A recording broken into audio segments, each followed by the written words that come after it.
एक गांव में जगदीश नाम का एक भोला किसान था जो अपनी बेवकूफ़ी से हर बार अपनी फसल बर्बाद कर देता था। बारिश के मौसम में धान की जगह तरबूज की खेती करता। अरे सुनते हो, क्या तुम्हें कभी अक्ल आएगी या नहीं? अरे अब का हो गया भाई, काहे चिल्ला रही हो? चिल्लाऊं नहीं तो क्या करूं? इस बारिश में जब सब लोग धान की खेती करते हैं, तुम तरबूज की खेती कर रहे हो।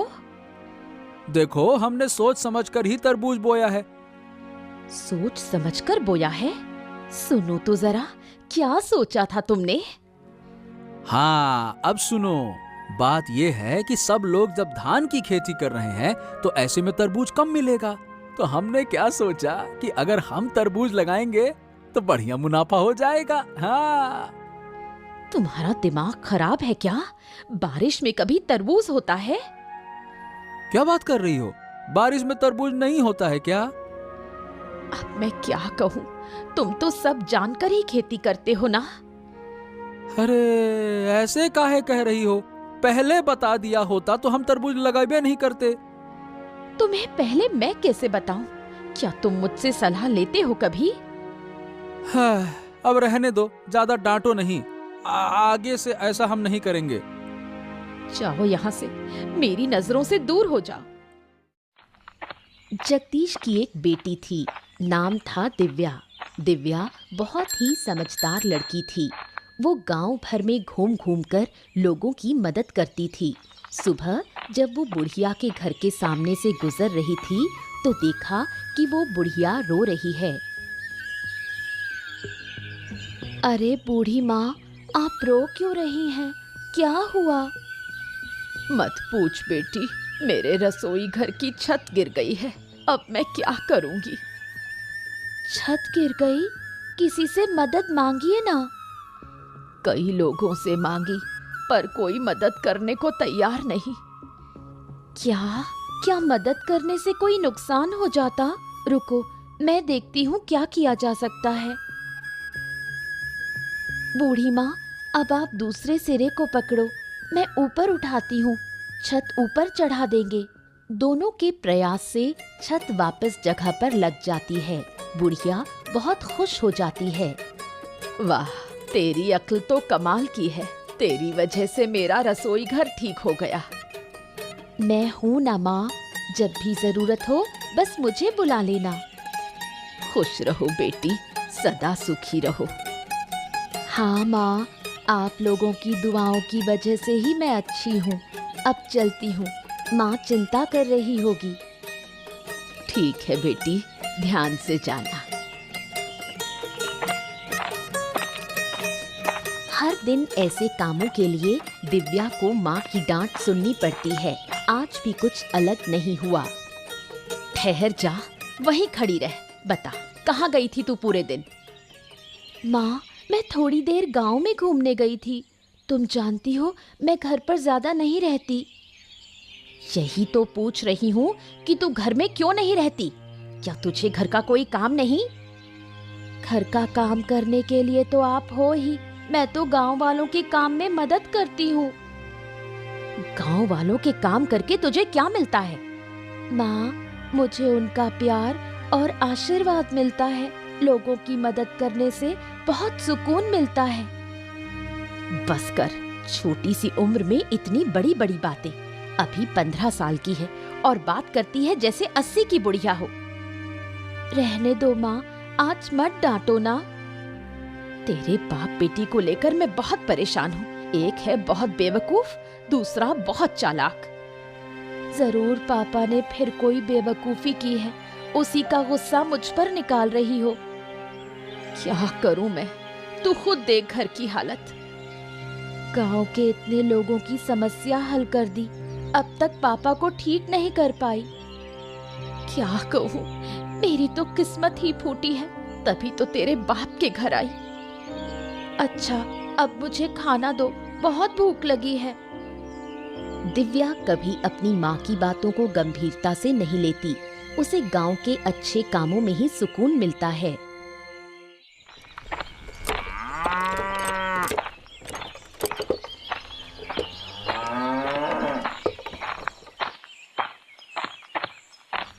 सुबह चंद्रकांत बाबू ने बुढ़िया को बुलाया, लेकिन वो नहीं आ पाई। इस बात को लेकर वो चिंतित थे। क्या हुआ बुढ़िया? मैंने तो तुझे सुबह बुलाया था ना, तू अब आ रही है? क्या मेरी बात की कोई कदर नहीं है क्या? ऐसी कोई बात नहीं बाबूजी, दरअसल मैं थोड़ी परेशानी में पड़ गई थी। परेशानी में? क्या हुआ था? मेरी रसोई की छत गिर गई थी, उसे ठीक करने में लगी रही।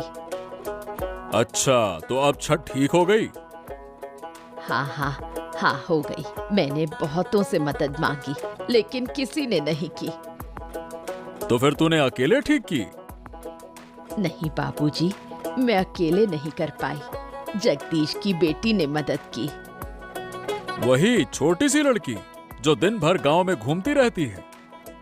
हाँ बाबूजी, वो छोटी जरूर है, लेकिन बहुत समझदार है। गांव के लोगों की बहुत मदद करती है। ऐसा है क्या? बिल्कुल, उसके जैसा कोई और बच्चा इस गांव में नहीं। अच्छा लगा सुनकर। कभी उसकी समझदारी की भी परीक्षा लूंगा मैं। जरूर देखिए, बच्ची बहुत तेज है। जहाँ भी जाती है समाधान लेकर ही लौटती है। बुढ़िया की बात सुनकर चंद्रकांत बाबू को ईर्ष्या होती है। उसे अपनी बेटी देवांशी दिव्या के सामने बहुत छोटी लगने लगती है।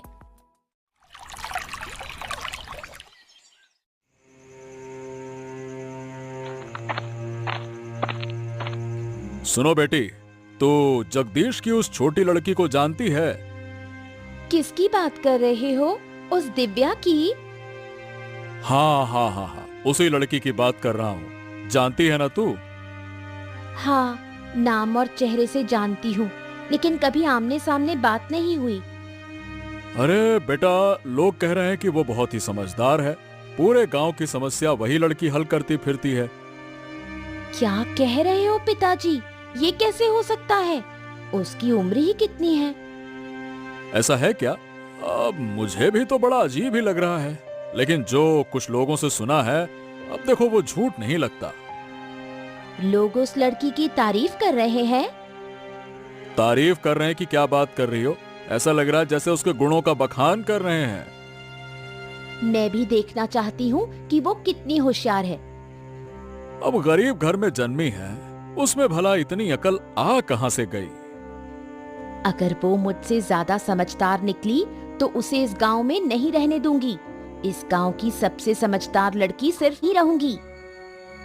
ठीक है बेटी, अब देखो तुम गुस्सा मत करो। मैं देखता हूँ क्या किया जा सकता है। चंद्रकांत बाबू सोच में पड़ जाते हैं, कैसे दिव्या को इस गांव से बाहर निकाला जाए। 2 दिन बाद की बात है। देवांशी गांव में घूमते हुए तालाब के किनारे दिव्या को खड़ा देखती है। उसके मन में एक शैतानी योजना आती है। अरे, तुम दिव्या हो ना, जगदीश काका की बेटी? हाँ, मेरे पापा का नाम जगदीश है। तुम कौन हो? ओहो, तुम मुझे पहचानती नहीं? मैं चंद्रकांत बाबू की बेटी हूँ। ओह, तुम चंद्रकांत बाबू की बेटी हो। तुम्हारे बारे में बहुत सुना है, लेकिन कभी देखा नहीं। देखोगी कैसे? मैं तो ज्यादा बाहर निकलती ही नहीं। तुम्हारे बारे में भी बहुत सुना है। तुमसे मिलकर बहुत अच्छा लगा। सुना है तुम बहुत समझदार हो। चलो बैठकर थोड़ी बात करते हैं। देवांशी दिव्या को तालाब के किनारे बैठने के लिए कहती है, फिर उसे धक्का देकर पानी में गिरा देती है और खुद नकली कोशिश करती है उसे बचाने की। उसके चेहरे पर शैतानी मुस्कान होती है। कोई है? मुझे बचाओ, मैं डूब रही हूँ। अरे, तुम गिर गई? कैसे? मुझे तो तैरना नहीं आता। दिव्या हाथ पांव मारती है और एक पेड़ की डाली पकड़कर खुद को बाहर निकालती है। तुम ठीक तो हो ना? हाँ, मैं ठीक हूँ। अब मैं घर जा रही हूँ।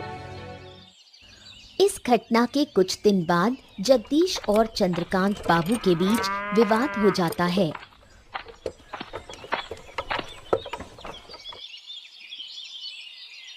क्या हाल है जगदीश? कैसे जा रहे हैं तुम्हारे दिन? अरे आपके आशीर्वाद से सब ठीक चल रहा है बाबू। पर आप अचानक से हमारे घर में क्या हो गया?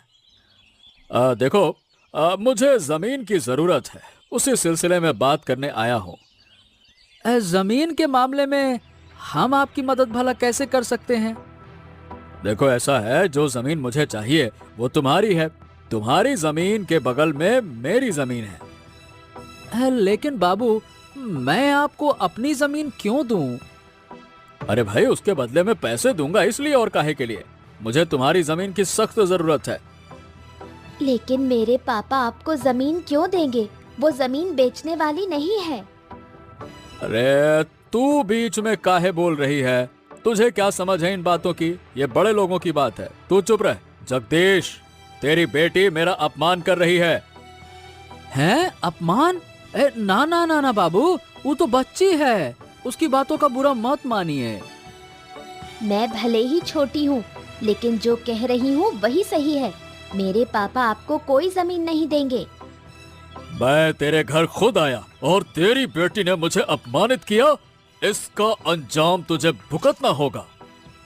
अरे बाबू, जगदीश बाबू, आप नाराज मत होइए। देखिए देखिए देखिए, मेरी बात तो सुनिए तो।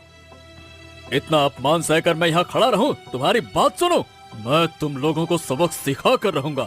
हाँ? चंद्रकांत बाबू के मन में दिव्या के खिलाफ बदला लेने की भावना जाग उठती है। तेरी वजह से चंद्रकांत बाबू को अपमान सहना पड़ा। मेरी बेटी ने ऐसा क्या गलत कहा? उसने तो सही बात ही कही। सही बात? अरे अकल के अंधों, अगर मैं जमीन दे देता तो कुछ पैसे मिल जाते, घर अच्छे से चलता। अब क्या जमीन का क्या करेंगे? चाटेंगे? माँ, पापा को जरा समझाओ ना। तुझे लगता है मैं समझा नहीं रही? उनकी समझ में कुछ आता है? चुप रहो तुम दोनों। तुम दोनों माँ बेटी मिलकर हमारा घर बर्बाद ही करके रहोगे लगता है। क्या कहा? मैं अपना घर खुद बर्बाद कर रही हूँ? और नहीं तो क्या, ऐसे अपशगुनी लड़की को घर में रखना चाहिए क्या? नहीं रखेंगे तो क्या करेंगे? घर से निकाल देंगे। अगर बेटी घर का भला नहीं चाहती है ना, तो उसे निकाल देना ही ठीक है। अगर मेरे होने से इतनी परेशानी है तो मैं ही घर छोड़कर जा रही हूँ। अरे हाँ हाँ, जा जा जा। वैसे भी तुझसे कोई काम वाम तो होता नहीं है, बस मुंह चलाती है पटर पटर पटर। अरे जा जा, चली जाएगी तो अच्छा ही रहेगा, जा। जगदीश की बातों से दुखी होकर दिव्या गांव छोड़ने का फैसला करती है। बेटी के जाने का दृश्य आरती सहन नहीं कर पाती। वो चुपचाप आंसू बहाती है। माँ, रो मत, मुझे बिल्कुल अच्छा नहीं लग रहा। तू हमें छोड़कर चली जाएगी और मैं रोऊंगी नहीं। क्या मुझे दर्द नहीं होता? अगर आपको सच में दर्द होता तो आप पापा को पहले ही सुधारती। तू जानती है, तेरे पापा समझदार नहीं है, वो थोड़े भोले हैं। पापा भी जानते हैं कि वो भोले हैं, फिर भी मुझे क्यों डांटा? वो समझ नहीं पाए, तू बुरा मत मान। माँ, मैंने फैसला कर लिया है, मैं इस गांव में अब नहीं रहूंगी। हमें छोड़कर तू कहाँ जाएगी? कैसे रहेगी?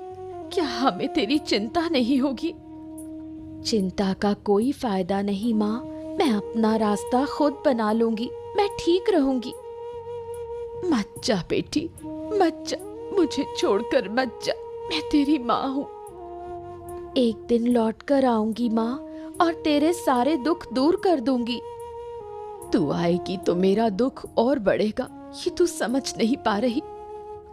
माँ, मैं जानती हूँ संतान को खोने का दर्द क्या होता है, लेकिन मुझे जाना ही होगा, मुझे मत रोको।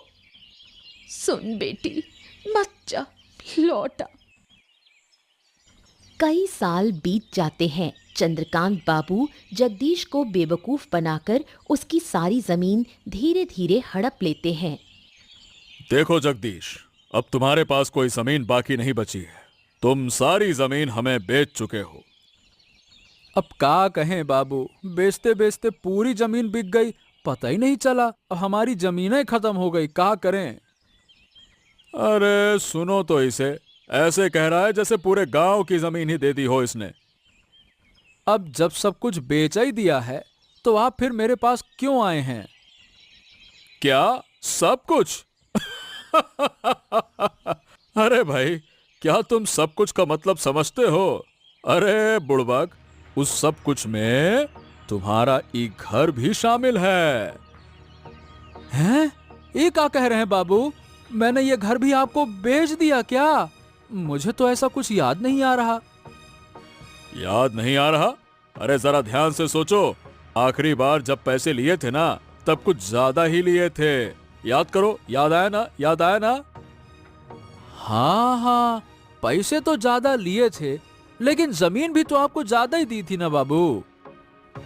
हाँ, तो उसी जमीन में एक घर भी शामिल था, समझे? क्या बात कर रहे हैं? तो अभी घर हमको छोड़ना पड़ेगा? बिल्कुल। मैं अपनी जमीन पर तुम्हें क्यों रहने दूं? बिल्कुल नहीं रहने दे सकता। चलो। हैं? लेकिन हम ही घर छोड़ देंगे तो जाएंगे कहाँ बाबू? अरे कहाँ जाएंगे हम क्या बताएं? अरे जाओ जहां जाना है, फालतू की बात ना करो मुझसे। लेकिन यह घर छोड़ना पड़ेगा तुम्हें, समझ गए?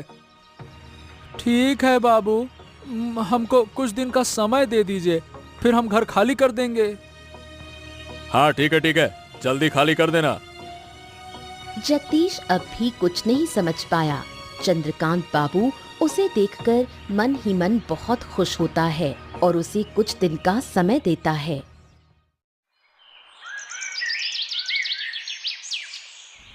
जगदीश गहरी सोच में पड़ जाता है।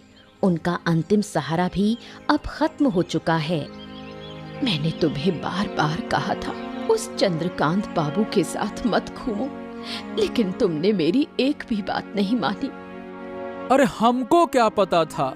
अरे गिन्नी, अगर पता होता तो मैं उसके साथ उठता बैठता क्या? तुमने नहीं समझा, ये ठीक है, लेकिन जब जब मैंने समझाने की कोशिश की, तुमने मुझे ही चुप करा दिया। अरे हमको कभी अंदाजा ही नहीं था कि हमारे साथ ऐसा हो जाएगा। तुम्हारी वजह से मैंने अपनी बेटी को खो दिया। वो तो शुरू से ही विरोध कर रही थी। हाँ, अब जाकर समझ में आ रहा है कि मेरी बिटिया सही कहती थी।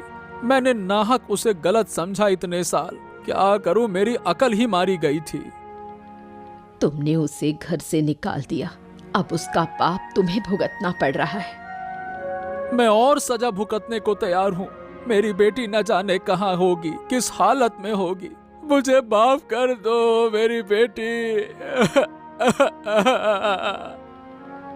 अब रोकर क्या फायदा? सोचो अब आगे कहाँ जाएंगे? अरे अब तो कुछ सोचने की शक्ति ही नहीं रही। कहाँ जाएंगे, क्या करेंगे? तुम्हारे दिमाग में कभी कुछ चलता ही कब था? सारा झंझट मुझे ही सहना पड़ा है। अब मैं क्या करूं? चिंता मत करो गिन्नी, हम कुछ उपाय सोचते हैं। जगदीश और आरती का जीवन अब अनिश्चितता के अंधकार में डूब गया। दिव्या गांव लौटकर गांव के विकास के लिए प्रयास शुरू करती है। उसकी मुलाकात आनंद नाम के एक शिक्षित युवक से होती है। सुना है आप 2 दिन पहले गांव लौटी हैं और गांव के भले के लिए काम करना चाहती हैं। हाँ, आपने ठीक सुना। क्या आपको कोई आपत्ति है? अरे नहीं नहीं नहीं नहीं, कैसी बातें कर रही हैं? मैं तो खुद किसी ऐसे व्यक्ति की तलाश में था। फिर तो और भी अच्छा। दरअसल मैं भी काफी समय से गांव के विकास के लिए कुछ करना चाहता था। अब आपको पाकर अच्छा लग रहा है। अब मेरे पास एक साथी है। आपके साथ मिलकर मैं और भी अच्छा काम कर पाऊंगी। हाँ हाँ जी हाँ, मैं भी तो यही कहना चाहता था। आप तो काफी समझदार हैं। तो आपने गांव के लिए क्या योजना बनाई है? वैसे मैंने अभी तक कुछ तय नहीं किया है, पर सोच रहा था कि अनपढ़ किसानों को कृषि के बारे में जागरूक किया जाए। हाँ, ये तो बहुत अच्छा विचार है। मैं भी कुछ ऐसा ही सोच रही थी। क्यों ना गांव के शिक्षित लोगों को साथ लेकर एक संस्था बनाई जाए। अरे ये तो और भी अच्छा होगा। इससे हम किसानों को और अच्छे से समझा पाएंगे। और हमारी संस्था भी आगे बढ़ेगी। तो फिर मैं गांव के शिक्षित लोगों को इकट्ठा करता हूं फिर। हाँ हाँ, जरूर कीजिए। उसके बाद मुझसे संपर्क कीजिए। मैं संस्था की शुरुआत करती हूँ। कई साल बाद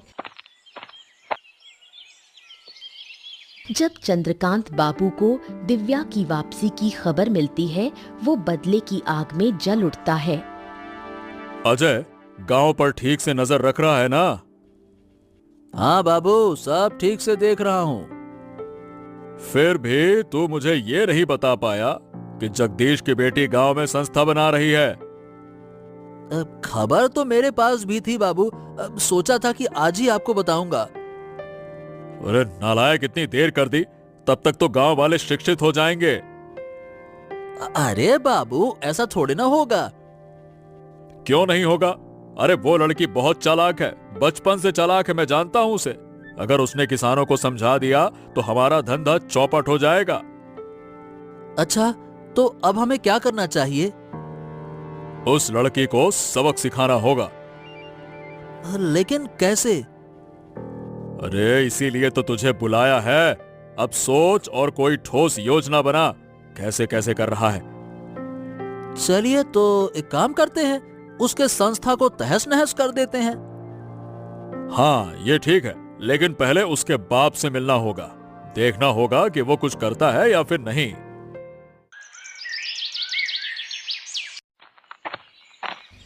जब चंद्रकांत बाबू जगदीश के घर पहुंचे तो जगदीश थोड़ा डर गया। उसने सोचा चंद्रकांत बाबू शायद उसे घर से निकालने आए हैं। प्रणाम प्रणाम बाबू। आइए आइए आइए, अंदर आइए, बैठिए बैठिए बैठिए।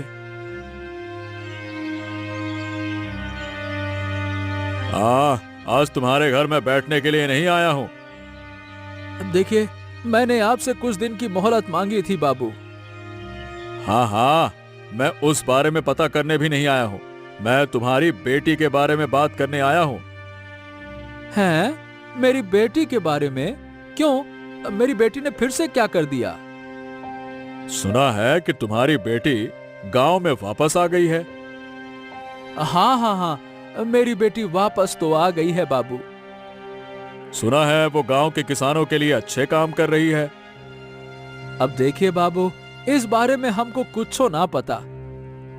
मैं यही बताने आया था कि अपनी बेटी को काबू में रखो, नहीं तो अच्छा नहीं होगा।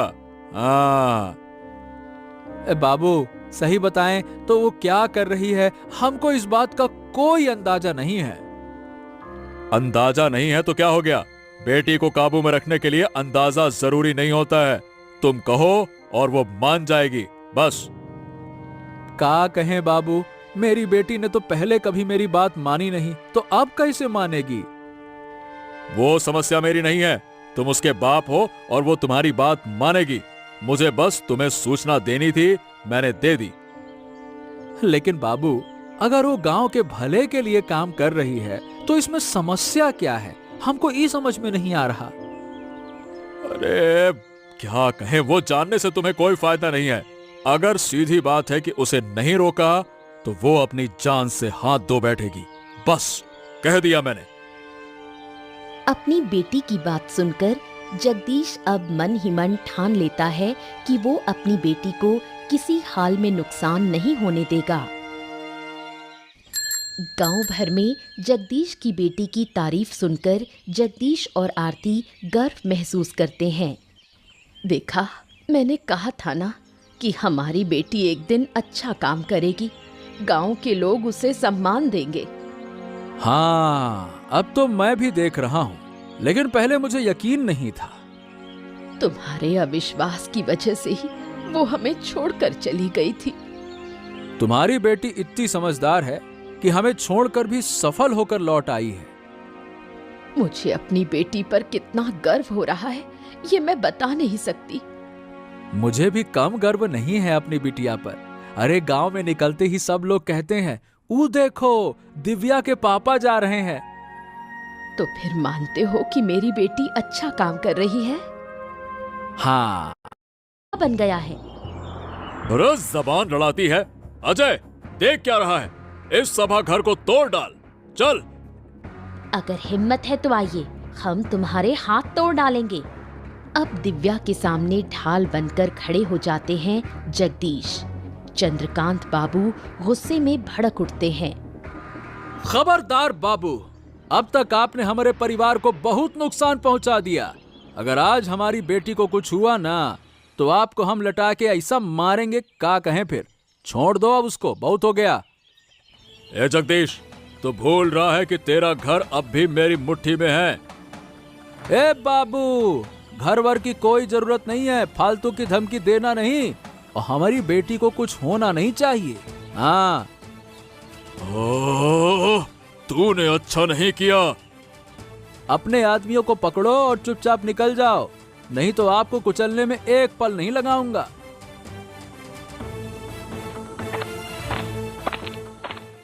ए बेटा, हमका माफ कर दे, हमने तुम्हें अपनी बेटी नहीं समझा। अरे बाबा, आप ऐसा क्यों कह रहे हो? आप तो मेरे पिता हो। लेकिन फिर भी। आप कोई लेकिन नहीं। अब हम सब मिलकर गांव की भलाई के लिए काम करेंगे। इसके बाद दिव्या की अगुवाई में गांव का विकास शुरू होता है। गांव वाले उसकी बहुत तारीफ करते हैं। एक भोला किसान अपनी बुद्धिमान बेटी पर गर्व करता है।